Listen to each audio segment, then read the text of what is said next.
বাজারে লোকজন ব্যস্ত। এক জেলে হাতে ঝুড়ি নিয়ে চিৎকার করছে, জেলে, এই যে রূপালী ইলিশ, আজই ধরা, একদম টাটকা। হঠাৎ গ্রামের মাতব্বর হাজির হলো, লোভী আর ক্ষমতাশালী। মাতব্বর হাসি দিল, সব ইলিশগুলো আমার বাড়িতে যাবে। দাম? আমি যা বলবো তাই। জেলে ভয় পেয়ে যায়। সবাই চুপ।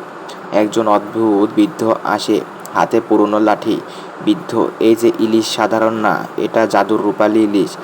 লোভ করলে বিপদ হবে। মাতব্বর হেসে ওঠে, লোভ না থাকলে মাতব্বর হওয়া যায় নাকি?